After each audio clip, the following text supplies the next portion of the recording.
অবশেষে হার মানলেন ট্রাম্প। মার্কিন চাপকে যেন পাত্তাই দিচ্ছে না ইরান। এ অবস্থায় প্রশ্ন উঠছে, যুদ্ধবিরতি টিকবে তো?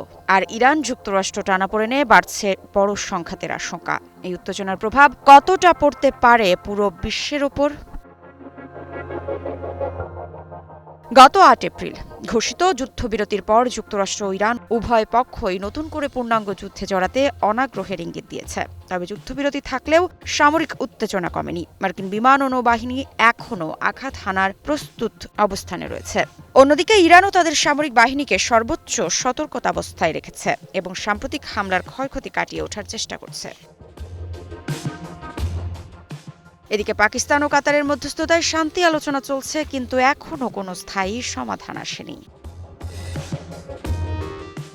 বিশ্লেষকদের মতে, যুক্তরাষ্ট্রের লক্ষ্য হচ্ছে সামরিক চাপের মাধ্যমে তেহরানকে ছাড় দিতে বাধ্য করা। কিন্তু ইরান স্পষ্ট বার্তা দিয়েছে, প্রয়োজনে তারা মধ্যপ্রাচ্যে অবস্থিত মার্কিন ঘাঁটি এবং উপসাগরীয় অঞ্চলের গুরুত্বপূর্ণ অবকাঠামোতে আঘাত হানতে প্রস্তুত। এর ফলে দুই পক্ষই এক ধরনের শক্তি প্রদর্শনের অবস্থানে রয়েছে, যেখানে ভুল হিসাব বা ভুল বোঝাবুঝি যে কোনো সময় পরিস্থিতিকে বড় সংঘাতে রূপ দিতে পারে।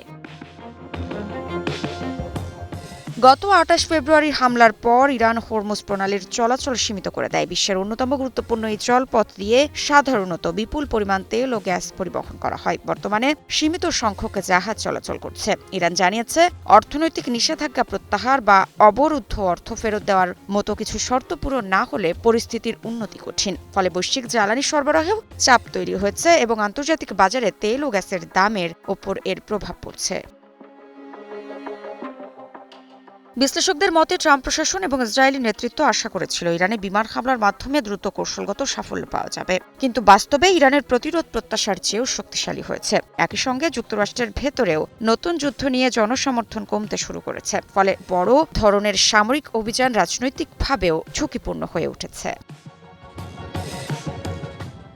পারস্য উপসাগরীয় দেশগুলো এখন অর্থনৈতিক অনিশ্চয়তার মুখে। সৌদি আরব, কাতার, সংযুক্ত আরব আমিরাত সহ পুরো অঞ্চলের দীর্ঘমেয়াদী উন্নয়ন পরিকল্পনা আঞ্চলিক স্থিতিশীলতার উপর নির্ভরশীল, যা বর্তমানে এক প্রকার থমকে আছে। এদিকে পাকিস্তান ও কাতার কূটনৈতিক প্রচেষ্টা চালিয়ে যাচ্ছে, যাতে যুদ্ধবিরতি টিকে থাকে এবং আলোচনার পথ খোলা থাকে।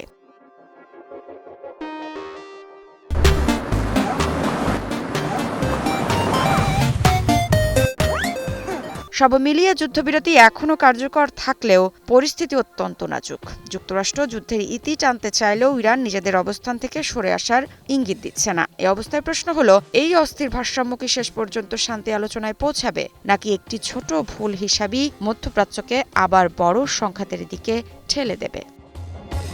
মৃত্তিকা সিনহা বিশ্বাস, নিউজ 24।